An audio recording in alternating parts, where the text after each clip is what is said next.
Friends, welcome to Pandiyanar சமையல். இன்னைக்கு நம்ம பார்க்க போற ரெசிபி என்னன்னு பார்த்தீங்கன்னா, இட்லி தோசைக்கு ஏற்ற மாதிரி சூப்பரான சைடிஷ் தாங்க பார்க்க போறோம். கார சட்னி எப்படி பண்ண போறோங்கிறத பார்க்க போறோம். இப்போ வாங்க இதை எப்படி ப்ரிப்பேர் பண்ணலாங்கிறத பார்த்துடலாம். இந்த கார சட்னி செய்யறதுக்கு நம்ம பச்சையா தான் எல்லாத்தையும் அரைச்சிக்க போறோம். இப்போ நான் ஒரு 30 சின்ன வெங்காயம் எடுத்துருக்கிறேங்க. இதை நல்லா கிளீன் பண்ணிட்டு கழுவிட்டு எடுத்துக்கோங்க.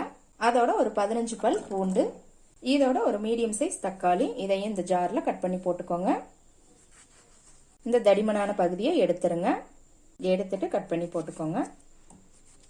இப்போ இந்த தக்காளியோட ஒரு கோழிக்குண்டு சைஸ் அளவு புளி எடுத்துக்கோங்க. இந்த தக்காளியோட புளிப்பு மட்டும் பத்தாதுங்க, அதனால இந்த புளி போட்டுக்கோங்க. காரத்துக்கு 20 வரமிளகா போட்டிருக்கிறேங்க. இது நல்லாவே காரமா இருக்கும். உங்களுக்கு காரம் கொஞ்சம் கம்மியா வேணும் அப்படின்னா இதை கொஞ்சம் கம்மி பண்ணிக்கோங்க.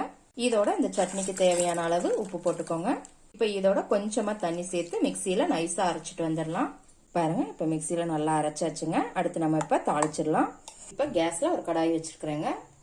அதுல கொஞ்சம் எண்ணெய் விட்டுக்கலாம். தாளிக்கிறதுக்கு நல்லெண்ணெய் விட்டுக்கோங்க, நல்லா இருக்கும். நான் ஒரு 3 டேபிள் ஸ்பூன் பக்கம் நல்லெண்ணெய் விட்டுருக்கிறேங்க.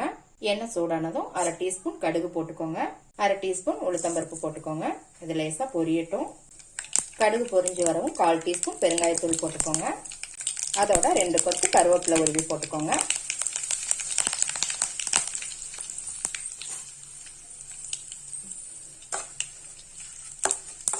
கருக விடாம பாத்துக்கோங்க. பாருங்க, இப்ப நல்லா எல்லாமே பொரிஞ்சிருச்சு. இப்ப நம்ம அரைச்ச சட்னியை இதுல ஊத்திடலாம்.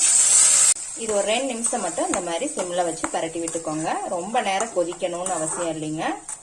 பாருங்க, இந்த மாதிரி லேசா கொதி வந்தா போதும், ரொம்ப நேரம் வதக்கணும்னு கிடையாது.